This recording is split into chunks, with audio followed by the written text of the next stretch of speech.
overlapping biochemical pathway. Not surprisingly, therefore, it has been proved difficult to prevent the cell injury by targeting an individual pathway. जैसा कि हमने discuss किया beginning of the chapter में and have alluded to throughout, there are numerous and diverse causes of the cell injury and death. Similarly, many biochemical pathway हैं जो initiate करते हैं sequence of the event जो lead करते हैं cell injury and culminate करते हैं cell death. कुछ पाथवे रिकॉग्नाइज होते हैं, प्ले करते हैं इंपॉर्टेंट रोल ह्यूमन डिजीज़ में. फॉलोइंग सेक्शन में हम देखेंगे, ऑर्गेनाइज करेंगे discussion the mechanism of cell injury along its major cause, pathway, principal, biochemical alteration. Sake of clarity के लिए सिंपलिसिटी हम एम्फेसाइज करेंगे यूनिक मैकेनिज्म हर पाथवे में, लेकिन इंपॉर्टेंट है to point out that any initiating trigger may activate one और more of these mechanism and several mechanism may be active simultaneously. अब हम पढ़ेंगे हाइपोक्सिया और इस्कीमिया. डेफिशिएंसी ऑक्सीजन की लीड करती है failure many energy dependent metabolic pathway का और अल्टीमेटली डेथ हो जाती है सेल की by necrosis. Most cellular ATP produce होती है एडिनोसिन डाइफॉस्फेट से बाय ऑक्सीडेटिव फॉस्फोराइलेशन, जिसके दौरान रिडक्शन ऑक्सीजन की इलेक्ट्रॉन ट्रांसपोर्ट चेन से of mitochondria. High energy phosphate in the form of ATP require होता है for the membrane transport, protein की सिंथेसिस के लिए, लाइपोजेनेसिस के लिए और deacylation reacylation reaction necessary for the phospholipid turnover. ये एस्टिमेटेड है कि total cell of a healthy human burn करता है 50 to 75 kg ATP every day. Not surprisingly इसीलिए सेल डिप्राइव होते हैं ऑक्सीजन के, वो रिस्क पे होते हैं, वो suffering catastrophic failure of many essential function. Oxygen deprivation one of the most frequent cause है सेल इंजरी के और नेक्रोसिस के इन क्लिनिकल मेडिसिन. सेल जो सब्जेक्ट होते हैं स्ट्रेस ऑफ हाइपोक्सिया से, they do not immediately die, activate करते हैं कंपनसेटरी मैकेनिज्म जो इंड्यूस होते हैं by transcription factors of the hypoxia. Inducible factor HIF1. Hypoxia inducible factor 1 stimulate करता है सिंथेसिस सेवरल प्रोटीन्स की जो हेल्प करते हैं सेल को to survive in the face of low oxygen. कुछ ये प्रोटीन जैसे कि vascular endothelial factor, vascular endothelial growth factor stimulate करता है ग्रोथ न्यू वेसल्स की और अटेम्प्ट करता है to increase the blood flow and oxygen and the supply of oxygen. Other protein जो इंड्यूस होते हैं HIF1 से कॉज कराते हैं अडाप्टिव चेंजेस सेलुलर मेटाबॉलिज्म में और स्टिमुलेट करते हैं ग्लूकोज का uptake, glycolysis, dampening the mitochondrial oxidative phosphorylation. Anaerobic glycolysis भी जनरेट करती है एटीपी एब्सेंस ऑफ ऑक्सीजन में ग्लूकोज को यूज़ करती है, derived either from the circulation या hydrolysis of intracellular glycogen. Understandably normal tissue जिसमें with greater glycolytic capacity because of the presence of glycogen जैसे कि लिवर और स्ट्राइटेड मसल मोर लाइकली हैं टू सर्वाइव हाइपोक्सिया और decrease oxidative phosphorylation than the tissues जिनमें limited glucose store हैं जैसे brain. Although it seems counterintuitive, rapidly proliferating normal cells and cancer cells rely on aerobic glycolysis to produce much of their energy, a phenomena जिसको हम कहते हैं Warburg effect. Reason for this is that although glycolysis yield करती है less ATP per molecule of the glucose burned than the oxidative phosphorylation, metabolite जो generate होते हैं glycolysis से और TCA साइकिल से सर्व करते हैं precursor for the synthesis of cellular constituent जैसे प्रोटीन, लिपिड, न्यूक्लिक एसिड जो नीडेड होते हैं सेल की ग्रोथ और डिवीजन के लिए. एल्टरेशन सेलुलर मेटाबॉलिज्म में फ्रीक्वेंटली देखी जाती है कैंसर सेल्स में, जो हम चैप्टर 6 में पढ़ेंगे. परसिस्टेंट या सिवियर हाइपोक्सिया और इस्कीमिया अल्टीमेटली लीड करती है फेलियर एटीपी की जनरेशन और डिप्लीशन एटीपी का सेल्स में. लॉस इस क्रिटिकल एनर्जी स्टोर का डिलीटेरियस इफेक्ट होता है मैनी सेलुलर सिस्टम्स पे. Reduce activity plasma membrane ATP dependent sodium pumps की रिजल्ट कर देती है इंट्रासेलुलर एक्यूमुलेशन सोडियम की और इफ्लेक्स पोटेशियम का. Net gain of solute company होता है आइसोओस्मोटिक गेन वाटर का, जिसके नतीजे में स्वेलिंग होती है और dilation of the endoplasmic reticulum. Compensatory increase anaerobic glycolysis का लीड कर देता है लैक्टिक एसिड की एक्यूमुलेशन, डिक्रीज इंट्रासेलुलर पीएच हो जाती है और decrease activity of the many cellular enzymes. फिर होते हैं प्रोलॉन्ग्ड कंपनसेटरी इंक्रीज इन, फिर है प्रोलॉन्ग्ड या वर्सनिंग डिप्लीशन एटीपी का कॉज कराता है structural disruption protein synthetic apparatus manifested as detachment of the ribosome from the rough endoplasmic reticulum or dissociation of polysome into the monosomes with a consequent reduction in the protein synthesis. फिर है it is also been suggested कि hypoxia per se increase करती है accumulation ROS की, reactive oxygen species की. Whether ये true है is a matter of debate. However there is ample evidence कि हाइपोक्सिया प्रीडिस्पोज करती है सेल को ROS मेडिएटेड डैमेज अगर ब्लड फ्लो और ऑक्सीजन डिलीवरी रीस्टेब्लिश हो जाती है, a phenomena called reperfusion injury. फिर ultimately there is irreversible damage to the mitochondrial and lysosomal membranes और सेल अंडरगो करता है necrosis. Membrane damage late event होता है, सेल इंजरी में कॉज होता है बाय डाइवर्स मैकेनिज्म और डिस्कस होगा later. Although necrosis principal form of cell death है जो होती है by hypoxia. Apoptosis by mitochondrial pathway is also thought to contribute. Functional consequences of hypoxia and ischaemia depend करता है on the severity and duration of deficit. For instance heart muscle ceases होता है to contract 60 minute second of the coronary occlusion में। अगर hypoxia continue रही तो हर worsening ATP depletion होगी। Further deterioration undergoing the sequence of changes illustrated in 2.3 and described earlier. Next है ischemic reperfusion injury. Under certain circumstances में restoration blood flow का to the ischemic लेकिन वायबल टिश्यू को result करता है paradoxically increase cell injury, मतलब बढ़ जाएगी। ये reverse of the expected outcome of the restoration of the blood flow जो नॉर्मली रिजल्ट करता है recovery of the reversible cell injury injured cell. This is so called ischemic reperfusion injury. ये clinically important process होता है जो contribute करता है significantly to tissue damage specially myocardial या सेरेब्रल इस्कीमिया के बाद। सेवरल मैकेनिज्म जो may account for the exacerbation of the cell injury resulting from the reperfusion of the ischaemic tissue. एक तो है न्यू डैमेज इनिशिएट होता है during the reoxygenation by increase generation reactive oxygen species की। कुछ reactive oxygen species generate होती हैं by injured cell with damage mitochondria that can not carry out the complete reduction of oxygen and at the same time cellular antioxidant defence mechanisms may be compromised by ischemia, exacerbating the situation. ROS जो generate होते हैं by infiltrating leucocyte में also contribute to the damage of vulnerable injured cell. दूसरा inflammation जो कि induce होती है by ischaemic injury में इंक्रीज द रीपरफ्यूजन बिकॉज ये इन्हेंस करती है इन्फ्लक्स ल्यूकोसाइड्स का और प्लाज्मा प्रोटीन्स का। Product of the activated leucocyte में cause additional tissue injury. Chapter 3 में हम देखेंगे कैसे। एक्टिवेशन कॉम्प्लीमेंट सिस्टम का आल्सो कंट्रीब्यूट करता है ischemic reperfusion injury. Complement protein bind होती है इंजर्ड टिश्यू के साथ या एंटीबॉडीज़ के साथ जो डिपॉजिट हुई टिश्यू में और सब्सिक्वेंट कॉम्प्लीमेंट एक्टिवेशन जनरेट करता है प्रोडक्ट बाय प्रोडक्ट जो एग्जिबिट करते हैं सेल इंजरी और इन्फ्लेमेशन को। अब देखेंगे ऑक्सीडेटिव स्ट्रेस। ये रेफर करता है सेलुलर एबनॉर्मेलिटी जो इंड्यूस होती हैं बाय रिएक्टिव ऑक्सीजन स्पीशीज से which belong to the group of molecule known as free radicals. Free radical mediated cell injury देखी गई है in circumstances including chemical and radiation injury में, हाइपोक्सिया में, cellular ageing में, tissue injury में जो inflammatory sales से होती है और इस्केमिक रीपरफ्यूजन इंजरी में। इन सारे केसेस में सेल डेथ होती है बाय नेक्रोसिस एपोप्टोसिस या mixed pattern of necroptosis. Free radical chemical species होती हैं with a single unpaired electron in an outer orbit. Such chemical states are extremely unstable और free radical readily react कर जाती हैं inorganic और organic molecules के साथ। When generated in the cells, they avidly attack the nucleic acid as well as a variety of cellular proteins को भी lipids को भी। In addition, free radical initiate करती हैं reactions जिसमें molecule react करते हैं with the free radical and themselves convert into the other type of free radical thereby propagating the chain of damage। अब देखेंगे generation और removal reactive oxygen species ROS का। Accumulation ROS की determine होती है by their rate of production and removal। ROS produce होते हैं दो मेजर पाथवे से। रोज जो है प्रोड्यूस होते हैं नॉर्मली स्मॉल अमाउंट में in all cell during the reduction oxidation redox reactions में जो होते हैं ड्यूरिंग माइटोकॉन्ड्रियल रेस्पायरेशन और energy generation.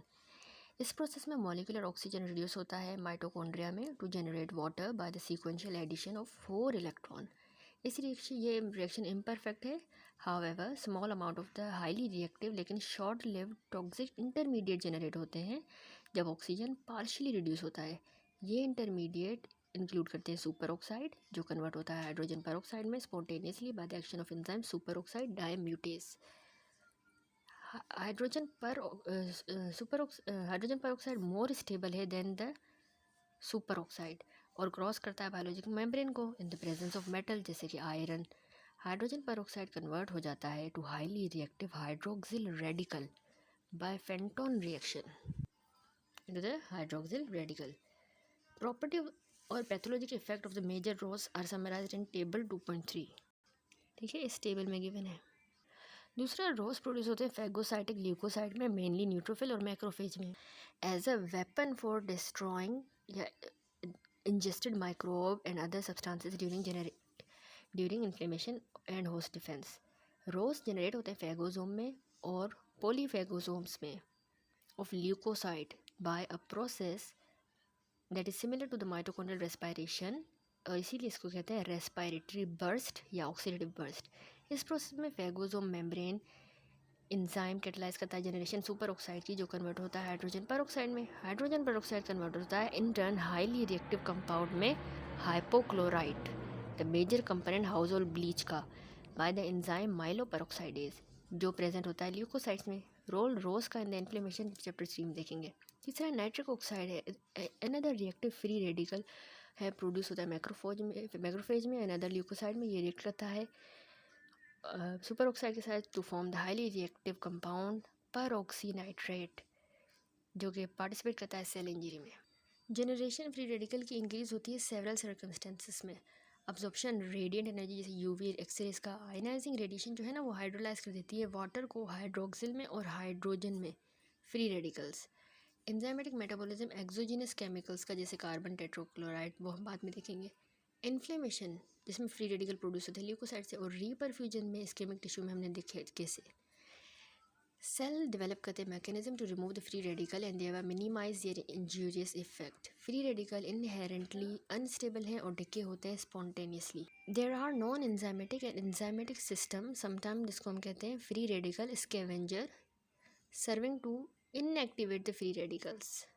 Rate of decay of the superoxide significantly increase हो जाता है by the action of superoxide dismutase. Glutathione peroxidase family of enzyme है, जो मेजर फंक्शन है to protect the cell from oxidative damage. Most abundant member इस family का है glutathione peroxidase 1, जो फाउंड होता है साइटोप्लाज्म सारे सेल्स में। ये कैटलाइज करता है ब्रेकडाउन हाइड्रोजन परऑक्साइड का by this reaction. Intracellular ratio oxidise glutathione peroxidase का to reduced glutathione is a reflection of this enzyme activity और thus the cell ability to catabolise the free radical. फिर catalase ये present होता है peroxisomes में, catalyse करता है decomposition hydrogen peroxide की। It is one of the most active enzyme known, capable of degrading million of molecule of hydrogen peroxide पर second. Endogenous या एक्सोजिनस एंटीऑक्सीडेंट जैसे vitamin E, A, C and beta carotene भी block करते हैं formation free radical की या scavenge करते हैं them after they have formed. Cell injury cause by reactive oxygen species. अब इसके हम इफेक्ट्स देखें तो रॉस कॉज कराता है cell injury by damaging the multiple component of the cell. सबसे पहले हम देखें लिपिड पर ऑक्सीडेशन। तो मेम्ब्रेन्स की डबल बॉन्ड जो है मेम्ब्रेन में पोली अनसेचुरेटेड लिपिड्स के वल्नरेबल होते हैं to attack by oxygen derived free radical. Lipid radical interaction yield करती है पेरोक्साइड, जो देमसेल्फ अनस्टेबल है और रिएक्टिव है, और attack auto catalytic chain reaction ensure होता है। Damage to the plasma membrane as well, mitochondrial and lysosomal membrane have devastating consequences as discussed earlier in the context of the ischemia and hypoxia. दूसरी है cross-linking and other changes in the proteins. Free radical promote करते हैं sulphydryl mediated protein cross linking, result करेगा enhance degradation या loss of enzymatic activity. Free radical reaction भी directly cause कराते हैं polypeptide की फ्रेगमेंटेशन। डैमेज प्रोटीन फेल होंगे to fold properly और ट्रिगर करेंगे unfolded protein response describe later. Next है DNA damage. Free radical reaction thymine residue के साथ न्यूक्लियर और माइटोकॉन्ड्रियल डीएनए में प्रोड्यूस करेगा single strand breaks. Such DNA damage have been implicated in apoptotic cell death, aging, and malignant transformation of cells. In addition to the role of the ROS in the cell injury and killing microbe, low concentration ROS के involve होते हैं numerous signaling pathway में in the cell and thus in many physiologic reaction. इसीलिए ये molecule produce होते हैं normally, but to avoid their harmful effect, their intracellular concentration are tightly regulated in healthy cell. Next अब हम देखेंगे cell injury cause by toxin. Toxin including the environmental chemical and substances जो produce होते हैं bye infectious pathogen induce करते हैं cell injury, जो culminate करती है primarily in the necrotic cell death. Different type of the toxin induce करते हैं cell injury by two general mechanism, direct acting toxin and latent toxin. कुछ toxin directly by combining with the critical molecular component या cellular organelle के साथ, for example mercuric chloride poisoning ये होती है from consuming the contaminated seafood. Mercury bind होता है sulphydryl group of the various cell membrane protein के साथ, कॉज कराता है इनहिबिशन एटीपी डिपेंडेंट ट्रांसपोर्ट की और इंक्रीज मेम्ब्रेन की permeability. Many antineoplastic chemotherapeutic agent also induce करते हैं cell damage by direct cytotoxic effect also included in this class of toxin are made by microorganism. ये often cause कराते हैं damage by targeting the host cell molecule जो that are needed for the essential function, जैसे protein synthesis या ion transport. फिर latent toxin, many toxin जो है chemicals are not intrinsically active, लेकिन ये फर्स्ट कन्वर्ट होते हैं रिएक्टिव मेटाबोलाइट में जो जाके एक्ट करेंगे टारगेट सेल पे। Understandably such toxin typically affect करते हैं सेल्स को in which they are activated. This is usually accomplished by cytochrome P450 in the smooth endoplasmic reticulum of the liver and other organ. Although metabolite cause कराते हैं membrane damage and cell injury by direct covalent binding to the protein and lipid, the most important mechanism cell injury का involve करता है formation of free radical. Carbon tetrachloride once widely use होता है dry cleaning industry में, लेकिन अब ban हो गया है। And the analgesic acetaminophen belong करते हैं इस कैटेगरी को।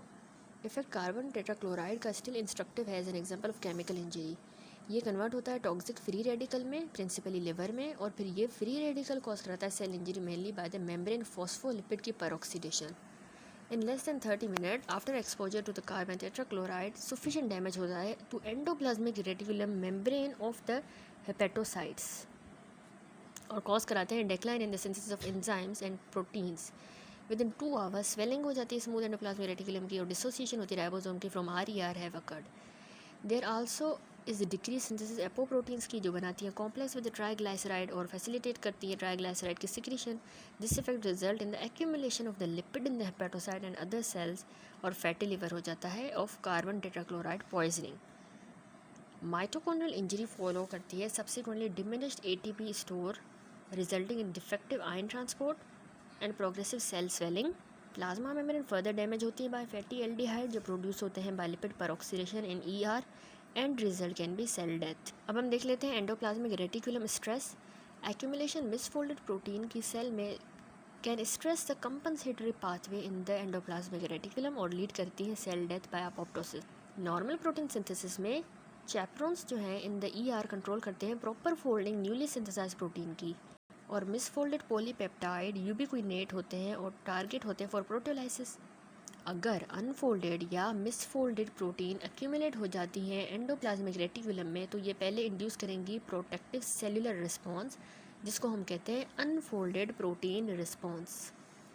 ये एडाप्टिव रिस्पॉन्स जो है ये एक्टिवेट करता है सिग्नलिंग पाथवे जो इंक्रीज़ करता है प्रोडक्शन ऑफ चैपरोन्स की एंड कम कर देता है प्रोटीन की ट्रांसलेशन और रिड्यूस कर देता है level of misfolded protein in the cell. जब large amount of misfolded protein accumulate होते हैं और हैंडल नहीं हो पाते इस एडाप्टिव रिस्पॉन्स से, the signals that are generated result in the activation of pro apoptotic sensor of BH3 only family as well as direct activation caspases की और एपोप्टोसिस हो जाती है by mitochondrial intrinsic pathway. Intracellular accumulation misfolded protein की cause कराती में भी caused by abnormalities जो इंक्रीज करती हैं प्रोडक्शन ऑफ मिसफोल्डेड प्रोटीन या रिड्यूस करती हैं एबिलिटी टू एलिमिनेट देम। ये रिजल्ट कर सकता है फ्रॉम जीन म्यूटेशन जो लीड करती है to the production of protein जो प्रॉपर्ली फोल्ड नहीं होते, एजिंग जो कि एसोसिएट होती है decrease capacity to correct misfolding, infection especially viral infection जब large amount of microbial protein synthesise होते हैं सेल में more then the cell can handle, increase demand for the secretory protein जैसे इंसुलिन या इंसुलिन रेजिस्टेंट स्टेट और changes intracellular pH में और redox state. Protein misfolding thought हुई है to be fundamental cellular abnormality in several neurodegenerative diseases. Deprivation glucose की और oxygen की स्कीमिया में और हाइपोक्सिया में भी इंक्रीज करती है burden of misfolded proteins. Protein misfolding within the cell cause कराती है disease by creating a deficiency essential protein की या इंड्यूसिंग अपोप्टोसिस। मिसफोल्डेड स्टेबल में देख सकते हैं मिसफोल्डेड प्रोटीन लूज करती हैं अपनी एक्टिविटी और रैपिडली डिग्रेड हो जाती हैं, both of which can contribute to a loss of function. अगर ये फंक्शन इसेंशियल है तो सेलुलर इंजरी इंश्योर हो जाएगी। वन इंपॉर्टेंट डिजीज़ जिसमें ये होता है वो सिस्टिक फाइब्रोसिस। ये कॉज होती है by inherited mutation in the membrane transport protein जो प्रिवेंट करती हैं इसकी नॉर्मल फोल्डिंग को। Cell death as a result of protein misfolding recognize होती है as a feature of number of disease including neurodegenerative disorder, Alzheimer diseases, Huntington's disease and Parkinson disease and may underlie type 2 diabetes as well. Next देखेंगे DNA damage. Exposure cell का radiation या chemotherapeutic agent को intracellular generation कर देता है Ross की। And acquisition of mutation में induce DNA damage, जो अगर सीवियर होगा तो एपोप्टोटिक डेथ हो जाएगी। डैमेज DNA का सेंस होता है by intracellular sentinel protein, जो ट्रांसमिट करती हैं सिग्नल को, that lead to the accumulation of P53 protein. मतलब कि P53 प्रोटीन जो है वो एक्यूमुलेट हो जाएगा। P53 पहले अरेस्ट करता है सेल साइकिल को at the G1 phase to allow the DNA to be repair before कि वो रेप्लिकेट हो। हाउएवर अगर डैमेज बहुत ज़्यादा है और टू बी रिपेयर सक्सेसफुली, तो P53 ट्रिगर करता है एपोप्टोसिस को, mainly by stimulating BH3 only sensor protein, जो अल्टीमेटली एक्टिवेट कर देता है BAX को और BAK को। Pro apoptotic member of BCL2 family हैं ये दोनों। जब P53 म्यूटेटेड हो या एब्सेंट हो, as in the certain cancer, cells with damage DNA that would otherwise undergo apoptosis survive करेंगे। In such cells DNA damage में रिजल्ट इन द म्यूटेशन और DNA रीअरेंजमेंट, ट्रांसलोकेशन और लीड करेंगे neoplastic transformation. Next है inflammation. Common cause injury का to the cell and tissue है inflammation. Inflammation जो elicited होता है by pathogen and necrotic cells and dysregulated immune responses, जैसे ऑटोइम्यून डिजीज एंड एलर्जी। इन सारी सिचुएशन में inflammatory cells including neutrophil, macrophage, lymphocyte and other leukocyte secrete करते हैं प्रोडक्ट्स जो इवॉल्व होते हैं to destroy the microbe but also may damage the host tissue. ये इंजूरियस इम्यून रिएक्शन क्लासीफाई हुए हैं अंडर हाइपर सेंसिटिविटी। इनका मैकेनिज्म और सिग्निफिकेंस चैप्टर 5 में देखेंगे। अब कॉमन इवेंट देख लेते हैं in cell injury from diverse causes. Previous discussion में हमने देखा कि मैकेनिज्म सेल इंजरी के according to the initiating cause and highlighted the principal pathway injury के, जो ट्रिगर होते हैं बाय डिफरेंट पैथोफिजियोलॉजिक सिचुएशन में। कुछ एब्नॉर्मलिटी कैरेक्टराइज हुई है cell injury regardless of the cause और thus seen in variety of pathologic situation. दो इनमें से चेंजेस जो है वो डिस्क्राइब हुए हैं। Next, mitochondrial dysfunction. Mitochondria view होता है एज अ मिनी फैक्ट्रीज जो प्रोड्यूस करती है life sustaining energy in the form of ATP। Not surprisingly therefore ये क्रिटिकल प्लेयर है इन द सेल इंजरी और डेथ में। माइटोकॉन्ड्रिया सेंसिटिव हैं to many type of injuries stimuli, जैसे hypoxia, chemical toxins हो गए या रेडिएशन। माइटोकॉन्ड्रिया के changes occur in necrosis and apoptosis. They may result in several biochemical abnormality. सबसे पहले तो failure of oxidative phosphorylation lead कर देता है प्रोग्रेसिव डिप्लीशन ATP की, तो culminating necrosis of the cell. दूसरा होता है एबनॉर्मल ऑक्सीडेटिव फॉस्फोराइलेशन लीड कर देता है ROS की फॉर्मेशन, जिसके डिलीटेरियस इफेक्ट होते हैं। डैमेज माइटोकॉन्ड्रिया का ऑफन एसोसिएट होता है the formation of the high conductance channel in the mitochondrial membrane, जिसको हम कहते हैं माइटोकॉन्ड्रियल परमिएबिलिटी ट्रांजिशन पोर बन जाते हैं। ओपनिंग इन चैनल्स की लीड कर देता है लॉस माइटोकॉन्ड्रियल मेम्ब्रेन पोटेंशियल का, पोटेंशियल लॉस हो जाएगा और pH चेंज हो जाएगी, तो फर्दर कॉम्प्रोमाइज़ हो जाएगी हमारी oxidative phosphorylation. Mitochondria also contain करता है प्रोटीन जैसे साइटोक्रोम C, जो रिलीज होता है इनटू द साइटोप्लाज्म, टेल करता है सेल को कि इंटरनल इंजरी हुई है और एक्टिवेट कर देता है पाथवे ऑफ एपोप्टोसिस। अब हम देखेंगे defect in the membrane permeability. ये दूसरा माइटोकॉन्ड्रियल डिसफंक्शन के अलावा, तो ये इंक्रीज मेम्ब्रेन की परमिएबिलिटी लीड कर देती है ultimately to overt the membrane damage is a feature of most form of cell injury, जो कल्मिनेट करते हैं necrosis. Most important site membrane के डैमेज की ड्यूरिंग द सेल इंजरी है mitochondrial membrane, plasma membrane, membrane of the lysosome. ठीक है, ये main membranes है। As noted earlier, increase permeability plasma membrane की लाइसोसोमल मेम्ब्रेन की is not a feature of apoptosis. Mitochondrial membrane damage देखें तो damage mitochondrial membrane result करता है इंक्रीज प्रोडक्शन ATP का, जो डिलीटेरियस इफेक्ट होता है कल्मिनेटिंग इन नेक्रोसिस।